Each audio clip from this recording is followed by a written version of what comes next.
Hello, welcome back to the channel. First and foremost, before we do anything, thank you to all the new subscribers. I've gotten a bunch of new subscribers over the past few weeks, and thank you. My name is Jason. I'm in Growing Zone 8A in Eastern North Carolina, and I'm building a garden on 1.5 acres. I have no clue what I'm doing, being a novice gardener, but I'm learning and I'm building and I'm growing, and hence the reason the channel is called Growing a Green Finger. Anyways, today I'm going to start planting up my radish and spinach for the fall/winter. And I'm going to do it in my 2 herb beds. But before we do that, a couple of things that I want to, well, A, I want to show you something that happened in the rose garden, and B, I have to clean out these beds. So let me go show what's happened in the rose garden real quick. So here in the rose garden, I came out the other day and things were going well. First, let me show you what I've gotten for the rose garden and elsewhere in the garden. If you've been watching the channel recently, you know I've planted up my Earth Angel roses and a few other shrubs. But I got a lot of mulch and compost to fill in the area. It's not just for this area. A majority of it will be going into this space because, again, I want to put down about 1 inch or 2 on the ground. Got to cover everything with mulch for the winter. But whatever I have left over will be used elsewhere in the garden. And even though I have a lot, and I mean a lot of bags of mulch and compost there, well, that's the mulch. That's the compost. But either way, it's not enough. It's never enough. But I will address those areas where I will be needing more later in the season and into the winter. But for now, let me show you something that happened in the rose garden recently. This is my Generous Gardener climbing rose. And I had some nice, fresh green growth on that stem right there. But it's gone. And that was the first thing that sort of caught my attention. And then I looked over down the row, and it probably doesn't show up here on camera too well until we get closer.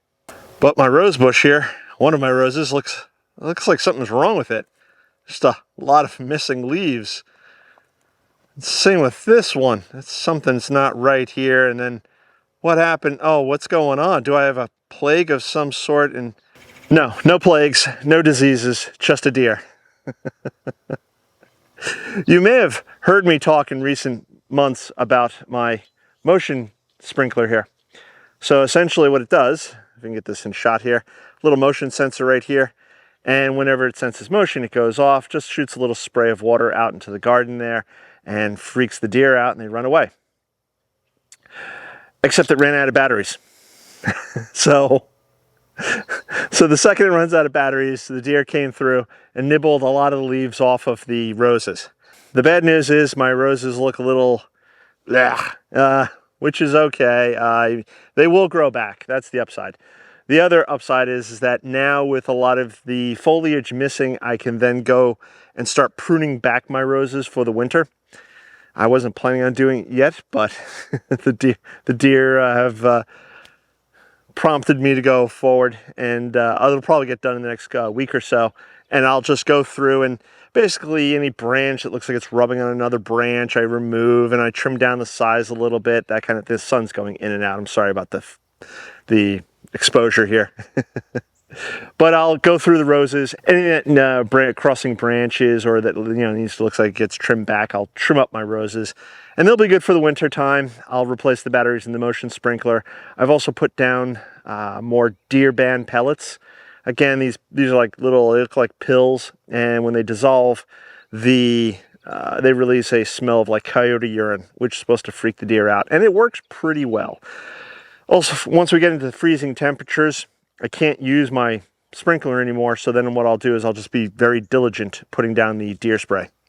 Sorry about the whole exposure thing, it's just the way I'm facing, and then the sun does weird things. Like I said, I'm a terrible YouTuber, but so there's still work to be done. There's always work to be done here in the rose garden. You have to take the good with the bad. So again, the other upside is that I had months and months and months of beautiful roses on the rose bushes. I took numerous pictures, posted them up on Instagram. If you don't follow me on Instagram, give a follow on Instagram. I often post up pictures there that you won't see here on YouTube or really anywhere else. All of that being said, let's get on with today's project. Now in the first bed here, I just have this old basil, which has gone off to flower. So I'm just gonna rip that out. It'll all go off to the compost pile, and then I have to fill this bed up. As you can see, it's sunken down quite a bit. This bed here got hit with a butterfly or moth larvae thing that apparently just drains the life out of your plants and leaves webbing behind and stuff. It's all pretty much a hot mess. I could try to salvage maybe some of this thyme. Maybe the, what is that, sage? I'm not sure. Maybe I'll try to take cuttings. Pause this video. Leave a comment below. Should I try to take cuttings of the thyme and the sage to see if I can salvage them? I mean, it looks like some of the sage is okay. I don't know. Pause the video, go leave a comment below. But the spinach will go into this bed. Or maybe the, no, you know what? I'm gonna do the radish in this bed, spinach in that bed. That's what I'm gonna do. But let me start cleaning these out and then we'll go from there.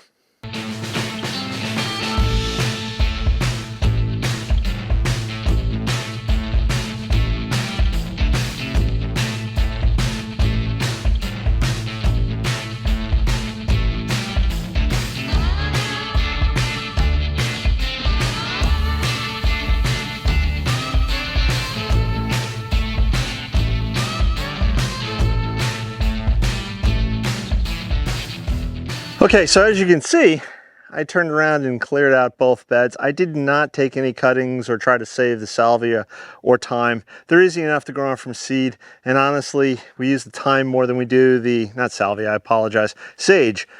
I think sage is a type of salvia, isn't it? If I'm wrong, please feel free to leave a comment below. Either way, both of them, the sage and the thyme, both got tossed into the compost bin.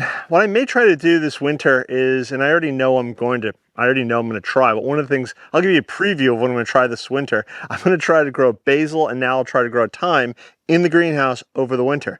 Now again, I'm in growing zone 8A. We don't get that many freezes, and I have a passive heating system for the greenhouse, which keeps it relatively warm. Now both the basil, actually I think I'm going to do parsley too. Now both the basil and the parsley and the thyme may all grow very slowly, if at all. I don't know. I've never done this before. Again, growing gardener, figuring this all out. But theoretically, I should be able to get some sort of growth from all three.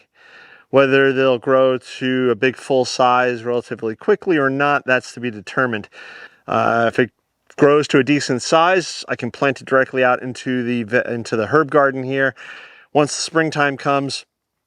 But we'll have to see. It's an experiment. Try, you know, seed doesn't cost that much. Sprinkle a little seed in a pot, water, see what happens. Best case scenario, you get some growth and learn something new. Worst case scenario, doesn't grow and you've still learned something new. So I'm gonna put some homemade compost now into each of these bins. Now I'm not going to top them all the way up with the homemade compost, and I've mentioned this in a prior video. Basically, I do not trust my homemade compost, that it's got hot enough to cook off all the weed seeds. So I'll only be filling a few inches up, but it's that much less than of the bagged mix that I have to use in each of the raised beds here, thus saving me some money. And there's still nutritional value in it. Also, if you've noticed, there's still some leaf debris and branches and whatnot in those beds from when I pulled everything out just now. I'm going to leave that there. It's all going to rot down. It's all organic matter, and it's all going to help improve the soil. So I'll just be basically putting my compost stuff on top of that and then the raised bed mix. And let me shut up and start putting stuff in there.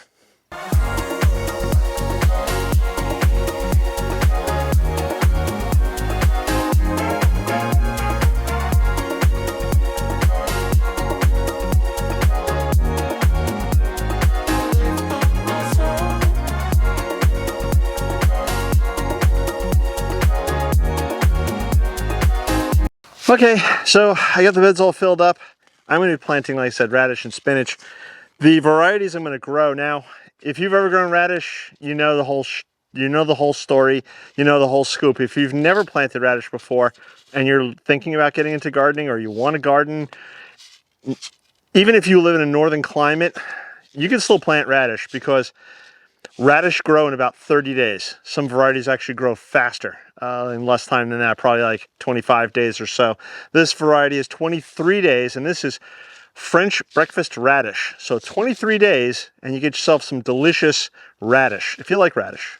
Now here in the south, where I am in growing zone 8A, I can plant radish now, and in 23 days I can plant more radish and probably get away with doing a third crop outside because they're tolerant to light frosts. Not a hard frost, but a light frost they could probably take. But again, I can at least get 2 crops in now before we start getting those frosts and freezes. After that, I will be growing radish in the greenhouse, which I did last winter. And you can probably do the same thing again if you're in northern climate. If you have a sunny back room, or you have a conservatory, or otherwise known as a sunroom. Either way, French breakfast radish. Now, I said I was going to do spinach in this bed, so I'm going to plant the radish in this bed. The spinach will go back in this bed, and this variety of spinach I'm going to try is called America. I've never grown it, and I bought it because it said it was a heat and drought tolerant spinach well suited for spring sowing. Well, it's not spring, and I was supposed to plant this in spring, but I didn't plant it in spring. So I'm going to give this a whirl. I'm going to stick it in the bed, see what it does. Worst case scenario, it doesn't grow. And the bed's already ready to go for spring. Best case scenario, it does grow. So I'm going to plant it up, see what happens. Now in both these beds, I think what I'm going to do, since they're round, is do a spiral pattern, and then we'll go from there. Let's do a little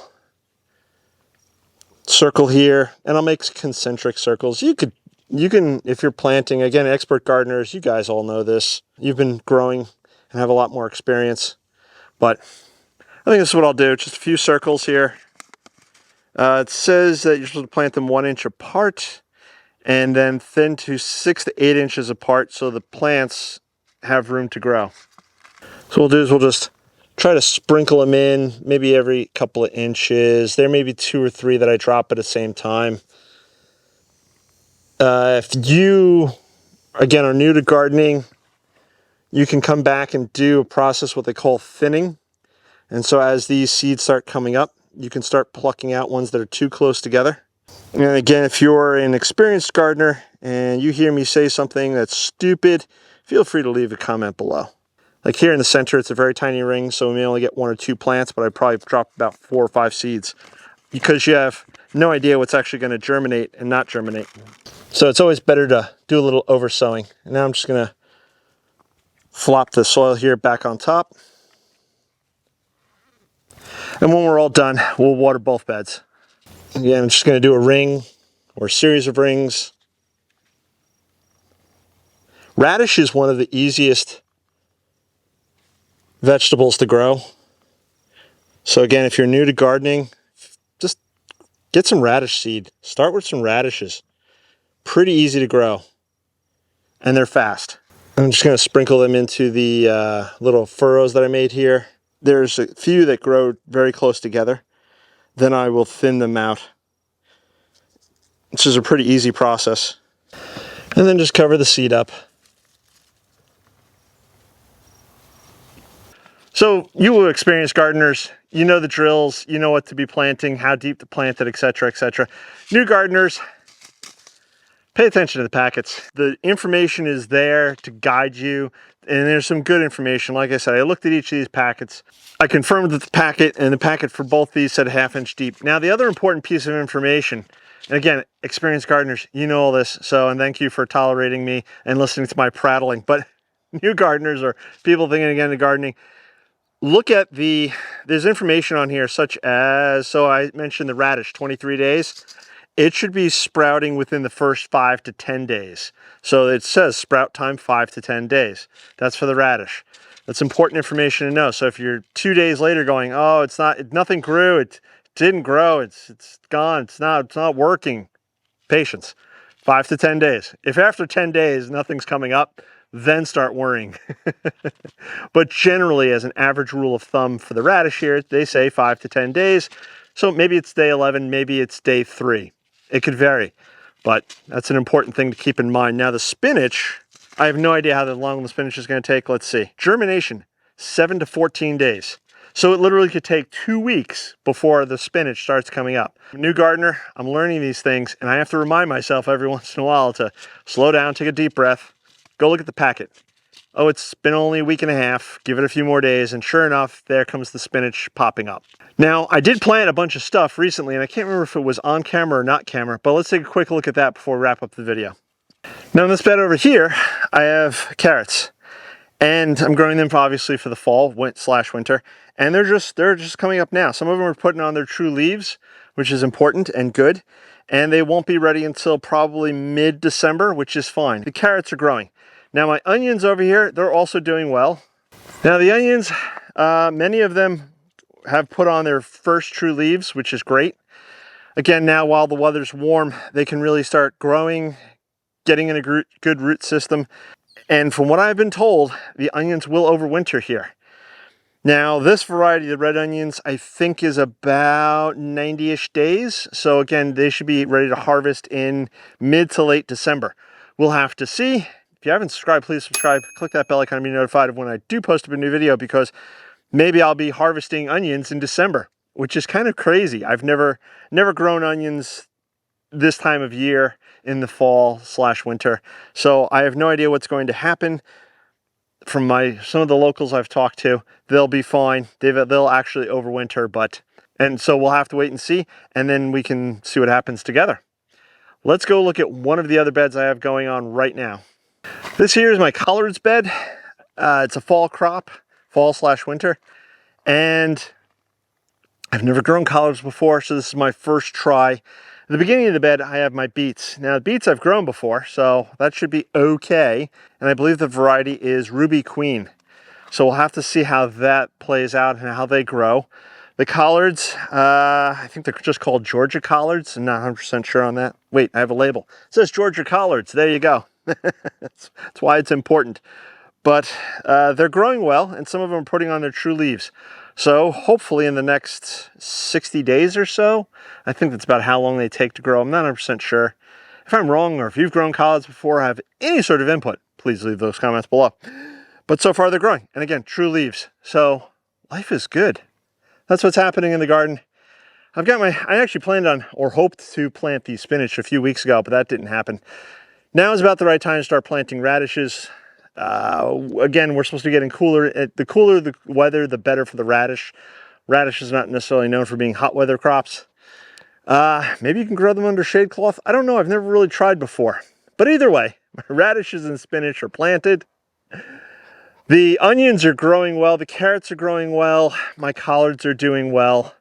If you guys are growing any sort of fall crops or /winter crops, please let me know in the comments below. Love to hear what you guys are growing. Please check out all the links below. There's links to all sorts of stuff. I've been teasing this for a while, big news coming up, and I hope to reveal that in the next week or two. Oh, I'm working on things, ironing out the bugs, so hopefully in the next week or two, I will be revealing some really big news. And that being said, if you haven't subscribed, please subscribe, click that bell icon to be notified of when I do post a new video. This way you can follow along with my antics, see what Sophie's up to. And that's going to wrap it up for today. I'm going to catch you guys in the next one. Bye-bye.